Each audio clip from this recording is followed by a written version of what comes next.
Good morning student. कल हमने part number अपना 3 पढ़ा था, जिसका नाम था झीलों की नगरी। तो अपने राजस्थान में झीलों की नगरी कौन सी है? उदयपुर। अब देखिए, आप सबसे पहले आपको अपनी नोटबुक में, अपनी कॉपी में शब्दार्थ करने हैं। तो शब्दार्थ देखिए। पहला शब्दार्थ है प्रसिद्ध। प्रसिद्ध यानी मशहूर होना, मतलब उसकी चर्चा सब जगह होना। तो प्रसिद्ध यानी मशहूर। फिर दर्शनीय यानी देखने योग्य। दर्शनीय यानी देखने योग्य, जहाँ पे लोग, एक ऐसी फेमस चीज होती है जिसको देखने के लोग आते हैं, उन्हें कहते हैं दर्शनीय, यानी बहुत ही सुंदर देखने योग्य वस्तु या कोई भी स्थान। पर्वतमाला। पर्वतमाला, पर्वतों की पंक्ति, ठीक है ना।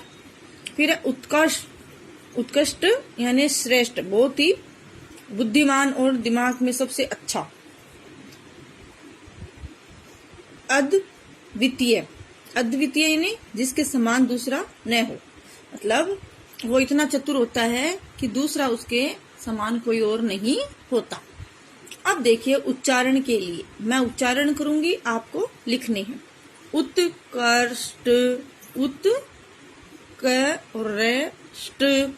प्रसिद्ध, दर्शनीय, श्रद्धालुओं। ठीक है। अब देखिए,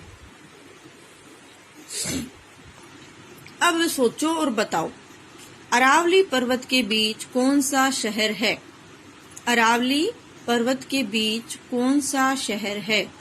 तो आपको लिखना है, अरावली पर्वत के बीच उदयपुर शहर है। नेहरू उद्यान कहाँ है? नेहरू उद्यान कहाँ है? तो नेहरू उद्यान फतेह सागर में है। नेहरू उद्यान फतेह सागर में है। चेतक घोड़े पर सवार महाराणा प्रताप की प्रतिमा कहाँ है? चेतक घोड़े पर सवार महाराणा प्रताप की प्रतिमा कहाँ है? तो आप इसका आंसर लिखेंगे, चेतक घोड़े पे सवार महाराणा प्रताप की प्रतिमा मोती मगरी में है। कहाँ है? मोती मगरी में। अब देखिए नीचे, कोष्टक में दिए गए शब्दों में से उचित शब्द चुनकर रिक्त स्थानों की पूर्ति करें। देखिए, अब है सबसे पहले अपने शब्द दिए हुए हैं। पहला शब्द है राष्ट्रीय प्रेम, शोर वेधशाला, प्रताप गौरव केंद्र, नीमच माता। अब इनको आपको जो ये ए, ब, श और द दिए हुए हैं, इनमें आपको कंप्लीट करना है। किसके साथ कौन सा शब्द आएगा? तो फतेह सागर झील के उत्तर की ओर एक शोर वेधशाला बनी है। फतेह सागर झील के उत्तर की ओर शोर वेधशाला बनी है। इससे 2 नंबर ब में, इससे दर्शकों में राष्ट्रीय प्रेम की भावना का संचार होता है। इससे दर्शकों में राष्ट्रीय प्रेम की भावना का संचार होता है। फिर देखिए, स पहाड़ी पर नीमच माता का मंदिर है। पहाड़ी पर नीमच माता का मंदिर है। फिर द पहाड़ी के पीछे प्रताप गौरव केंद्र बना हुआ है। पहाड़ी के पीछे प्रताप गौरव केंद्र बना हुआ है।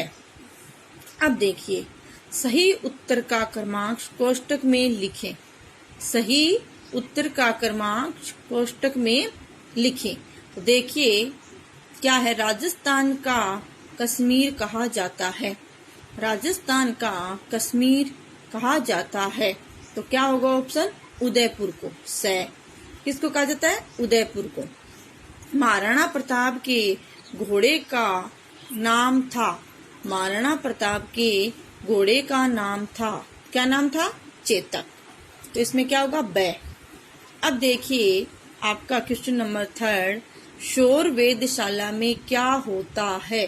शोर वेधशाला में क्या होता है? देखिए इसका आंसर, देखिए पेज नंबर 11 जहाँ पे आपका पार्ट स्टार्ट होता है वहां देखिए ये रहा, इसमें किसमें, शोर वेधशाला में।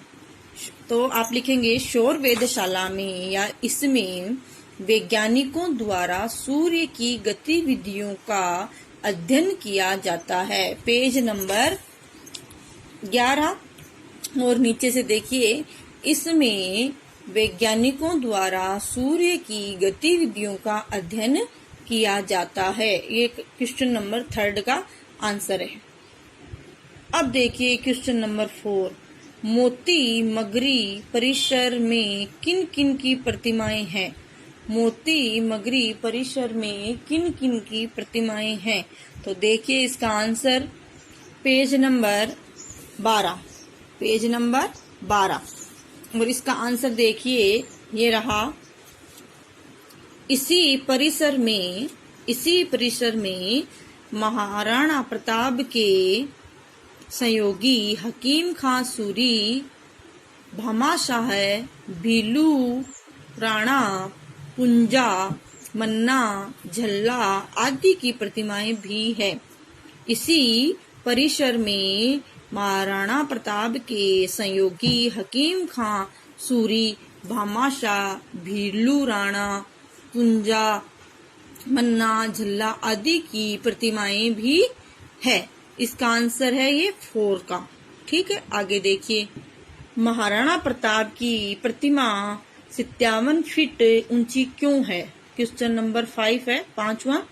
महाराणा प्रताप की प्रतिमा 57 फीट ऊंची क्यों है। इसका आंसर देखिए पेज नंबर 12 पे यहाँ महाराणा प्रताप की 57 फीट ऊंची प्रतिमा है। यह प्रताप की 57 वर्ष की आयु में स्वर्गवास होने की याद दिलाती है। यहाँ महाराणा प्रताप की 57 फीट ऊंची प्रतिमा है। यह प्रताप की यानी महाराणा प्रताप की 57 वर्ष की उम्र में या आयु में स्वर्गवास यानी मृत्यु होने की याद दिलाती है। क्वेश्चन नंबर 6 देखिए अब आगे। क्वेश्चन नंबर 6 है, शिल्प ग्राम में क्या क्या होता है। शिल्प ग्राम में क्या क्या होता है। देखिए इसका आंसर पेज नंबर 13 पे है। इसका आंसर, यहाँ लोक कलाओं के विकास के लिए कई कार्यक्रम आयोजित किए जाते हैं। यहाँ प्रतिवर्ष दिसंबर माह में एक मेला लगता है। इसमें देश विदेश के कई कलाकार अपनी कलाओं का प्रदर्शन करते हैं। अब देखिए दोबारा एक बार आंसर, यहाँ लोक कलाओं के विकास के लिए कई कार्यक्रम आयोजित किए जाते हैं। यहाँ लोक कलाओं के विकास के लिए कई कार्यक्रम आयोजित किए जाते हैं। यहाँ प्रतिवर्ष यानी हर वर्ष दिसंबर माह में एक मेला लगता है। इसमें देश विदेश के कई कलाकार अपनी कलाओं का प्रदर्शन करते हैं।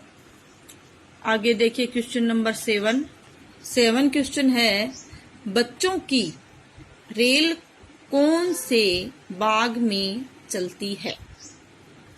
बच्चों की रेल कौन से बाग में चलती है। तो कौन से बाग में चलती है। बच्चों की रेल गुलाब बाग में चलती है। तो देखो यहाँ पे लिखना आपको, यहाँ पे बच्चों की रेल गुलाब बाग में चलती है। अब आगे देखो भाषा से क्या है, एक ही प्रत्यय लगाकर बहुवचन बनाइए। मतलब एक ही प्रत्यय यानी यहाँ है, उसको ही लगाकर आपको बहुवचन बनाना है। तो सहेली का सहेलियां, फिर लड़की लड़कियां, रोटी रोटियां, दवाई दवाइयां। दोबारा देखिए, सहेली सहेलियां, लड़की लड़कियां, रोटी रोटियां, दवाई दवाइयां। अब आगे देखिए भाषा की बात का आगे वाला क्वेश्चन देखिए। अब देखिए दर्शनीय जो देखने वाले स्थान है उनके नाम लिखने, नाम है, और कहाँ स्थित है वो लिखना है। तो नेहरू उद्यान है पहला दर्शनीय स्थल देखने लायक, वो कहाँ पे है? वो उदयपुर है, सिटी उदयपुर शहर है, उसके फतेह सागर के बीच में। ठीक है। फिर 2 नंबर पे है शोर वेधशाला, वो फतेह सागर के उत्तर में स्थित है।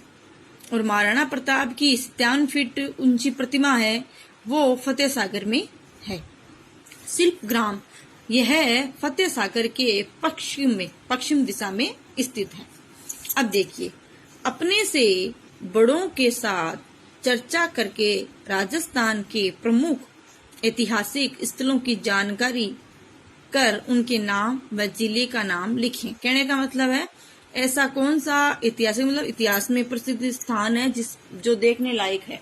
तो अब देखो, प्रमुख स्थल है जूनागढ़, जो जिले का नाम है बीकानेर।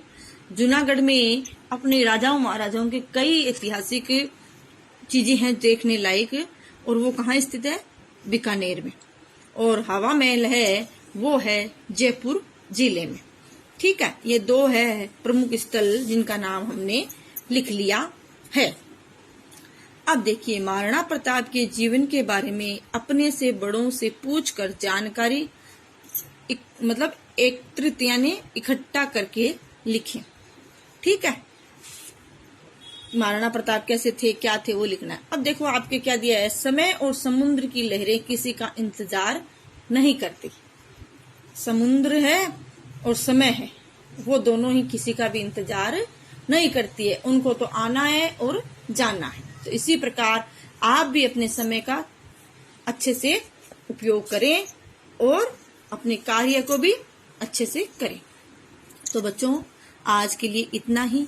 आपका पाठ नंबर 3 जिलों की नगरी पढ़ा, आपको भी उसको पढ़ना है और उसके क्वेश्चन आंसर करने हैं अपनी कॉपी में, और कॉपी में क्वेश्चन आंसर करने के बाद आपको इनको याद भी करना है।